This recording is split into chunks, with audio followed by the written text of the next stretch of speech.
ሰላም ጤና ይስጥልኝ። መንግስት አውጥቶት የነበረው የቤት ኪራይ አዋጅ እንዲሰረዝ እንዲሻር ክስ ቀርቦበታል። ዝርዝር ጉዳዩ ምንድነው የሚለውን የምነግራችሁ ነው የሚሆነው። የቤት አከራዮችም ተከራዮችም ይህ ትኩስ መረጃ እንዳያመልጣችሁ እጋብዛችኋለሁ። እንደምታውቁት እንግዲህ መንግስት 2016 ላይ የመኖሪያ ቤት ኪራይ ቁጥጥርና አስተዳደር አዋጅ በሚል አዋጅ ቁጥር 1320/2016 እንደዚሁም የአዲስ አበባ ከተማ አስተዳደር ይህን አዋጅ ለማስፈጸም መመሪያ አውጥቷል። መመሪያ ቁጥር 7/2016 ይህ አዋጅና መመሪያ እንግዲህ የዜጎችን ህገ መንግስታዊ መብት የሚጥስ ነው በሚል ለህገ መንግስት አጣሪ ጉባኤ አቤቱታ ወይም ክስ ቀርቦ የህገ መንግስት አጣሪ ጉባኤ ጉዳዩን እየተመለከተው ይገኛል።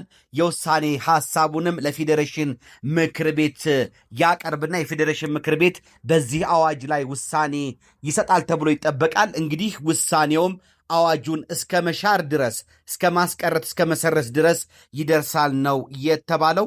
እንግዲህ የህገ መንግስት ጉዳዮች አጣሪ ጉባኤ ከህገ መንግስቱ ድንጋጌዎች ጋር የሚቃረኑ አዋጆች፣ ድንጋጌዎች፣ የመንግስት አሰራሮች ሲወጡ በሚቀርቡለት አቤቱታዎች እየመረመረ እነዚህ ነገሮች እንዲቀሩ እንዲታረሙ ውሳኔ ይሰጣል። የውሳኔ ሐሳቡንም ለፌዴሬሽን ምክር ቤት አቅርቦ እንዲሻር ያደርጋል። እንግዲህ የኪራይ አስተዳደርና ቁጥጥር አዋጁ የዜጎችን ህገ መንግስታዊ መብት ይጥሳል ነው የተባለው።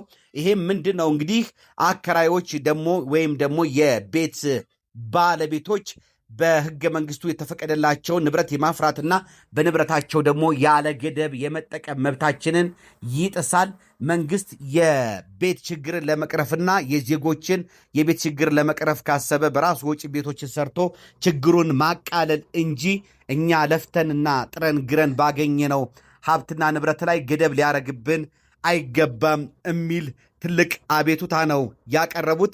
ከዚህም በተጨማሪ እንደዚሁ ይህ የኪራይ አስተዳደር አዋጁ የዜጎችን የመዋዋል ነፃነት ይገድባል፣ ይጥሳል፣ ያስገድዳል ነው የተባለው።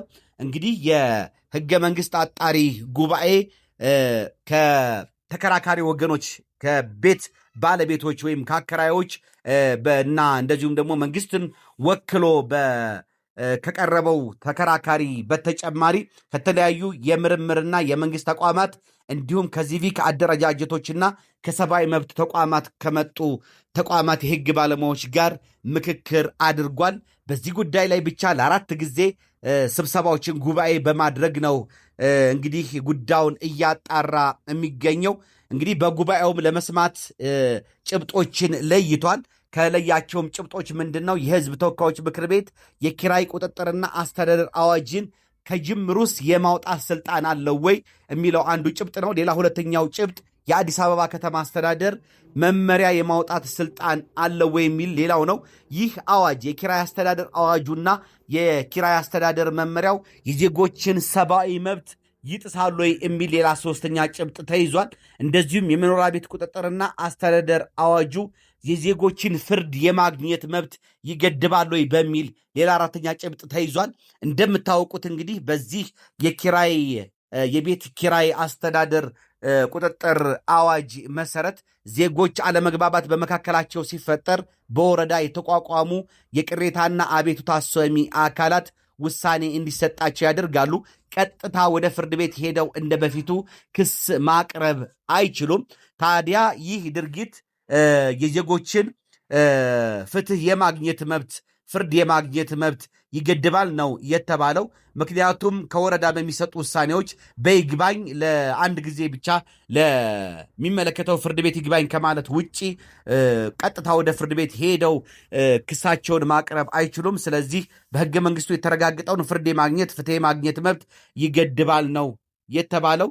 እንደዚሁም ባለ ንብረቶች በኩል ይህ የመኖሪያ ቤት ኪራይ ላይ ገደብ ማበጀትና ጉዳዩን ለነፃ ገበያ አለመስጠት የአከራዮችን በንብረት የመጠቀም መብት ይገድባል። ለዜጎች የቤት አማራጭ አቅርቦትን ማመቻቸት የመንግስት ኃላፊነት እንጂ በሌሎች ዜጎች ንብረት ላይ ገደብ ማድረግ ህገ መንግስታዊ አይደለም። የአከራይ ተከራይ ውሉ በሁለቱ ወገኖች መካከል እንደፈለጋቸው የመዋል ነፃነትን መስጠት ሲገባው የሚገድብ ነው የሚሉና ሌሎች መከራከሪያዎችን አቅርበዋል። እንግዲህ በመንግስት በኩል ደግሞ የቀረበው መከራከሪያ መንግስት አሁን ባለው አጭር እቅድ በአዋጁ መሰረት ዜጎችን ተጠቃሚ በማድረግ በረጅም ጊዜ እቅድ ደግሞ ሌሎች አማራጮችን ይመለከታል። መንግስት ለይዞታ መብት ዋስትና ስለሚሰጥ የዋጋ ተመጣጣኝነትን ታሳቢ ማድረግ አለበት። የንብረት መብት በተለያዩ ጉዳዮች ገደብ ሊደረግበት ስለሚችል የባለ ንብረቶች፣ የቤት ባለቤቶች፣ አከራዮች ገደብ ተደረገብን ሊሉ አይገባም በሚል እንግዲህ ከፍተኛ መከራከሪያዎችን አቅርበዋል። የህገ መንግስት ጉዳዮች አጣሪ ጉባኤም ቅድም የያዛቸውን ጭብጦች በመመርመር አጠቃላይ የኪራይ አስተዳደር አዋጁ የያዛቸው ድንጋጌዎች በህገ መንግስቱ የተረጋገጡ የዜጎችን መብት፣ ፍትሄ ማግኘት መብት፣ የንብረት መብት እንደዚሁም የዜጎችን ሰብአዊና ዴሞክራሲያዊ መብቶች የሚጥስ ነው ወይ የሚገድብ ነው ወይ በሚል ከመረመረ በኋላ የውሳኔ ሐሳቡን ለፌዴሬሽን ምክር ቤት ያቀርባል። የፌዴሬሽን ምክር ቤትም በዚህ ላይ ውሳኔ ይሰጣል ተብሎ ይጠበቃል። እንግዲህ በእነዚህ ጭብጦች መሰረት የህገ መንግስት ጉዳዮች አጣሪ ጉባኤ ይህ አዋጅ ይህ መመሪያ እንዲሻር ወይም ደግሞ የተደነገጉ የተለያዩ ድንጋጌዎች እንዲሻሻሉ የውሳኔ ሐሳብ የሚያቀርብ ከሆነ ይህ አዋጅ ሙሉ ለሙሉ ሊሻር ወይም ደግሞ በአዋጁ የተደነገጉ አንቀጾች እንደ አዲስ ሊሻሻሉ ይችላሉ። እንደምታስታውሱት እንግዲህ በዚህ የመኖሪያ ቤት ኪራይ አስተዳደርና ቁጥጥር አዋጅ መሰረት የመኖሪያ ቤት ኪራይ አስተዳደርና ቁጥጥር አዋጅ መሰረት 13/2016 አንድ አከራይ ቤቱን ማከራየት የሚችለው ዝቅተኛው ጊዜ 2 ዓመት ነው። እንደዚሁም ቅድመ ክፍያ ማስከፈል የሚችለው በራሱ ፍላጎት አይደለም፣ ከ2 ወር ነው ማስከፈል የሚችለው። ከዛ በኋላ ኪራይ መቀበል የሚችለው በየወሩ ነው። እንደዚሁም በዘፈቀደ በራሱ ተነሳሽነት ኪራይ መጨመር አይችልም። መንግስት ሰኔ ወር ላይ ይፋ በሚያደርገው የከተማውን ሁኔታ የዜጎችን የመክፈል አቅም እንደዚሁም ደግሞ የአገሪቱን የኢኮኖሚ ሁኔታ ታሳቢ በማድረግ ይፋ በሚያደርገው የኪራይ ተመን መሰረት ነው መጨመር የሚችለው። በራሱ ጊዜ መጨመር አይችልም። እንደዚሁም ተከራይን ከቤቱም ማስወጣት አይችልም።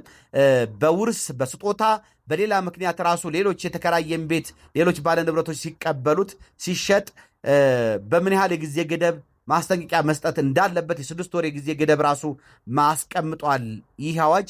እንደዚሁም በጽሁፍ ካልተደረገ በስተቀር የኪራይ ውል ስምምነት ተገቢነት እንደሌለው ሁሉ ነው ያስቀመጠው። እንደዚሁም የኪራይ ክፍያዎች በኤሌክትሮኒክስ ክፍያ ዘዴ ብቻ መከፈል እንዳለባቸውና በካሽ የሚከፈሉ ክፍያዎች ተቀባይነት እንደሌላቸው ደንግጓል። ቤትን ሰርቶ ክፍት ማስቀመጥ ሳያከራዩ ሳያሳውቁ አከራይንም እንደዚሁ ደግሞ ውልን ሳያሳውቁ መቆየት እንደዚሁ ቅጣት ያስጥላል። እነዚህና መሰል ጉዳዮችን የያዘ አዋጅ ነበረ። ይህ አዋጅ እንግዲህ ብዙ በአከራይና በተከራይ መካከል የተለያዩ ግጭቶችን መጓተቶችን ሲፈጥር የቆየና ብዙ ያልጠሩና ፈር ያልያዙ ነገሮች ያሉት መሆኑ ይታወቃል። ይህ እንግዲህ የቀረበ ክስ የቀረበ አቤቱታ መፍትሄ የሚያገኝ ከሆነ ለእነዚህ ጉዳዮች ሁሉ ጠቅለል ያለ ምላሽ ይሰጣል ተብሎ ይታሰባል። አብሬያችሁ የነበርኩት የናንተው ጠበቃና ሕግ አማካሪ ሱፋ ከበረ የነበርኩኝ። መልካም ጊዜ እንዲሆንላችሁ እመኛለሁ። ባባይ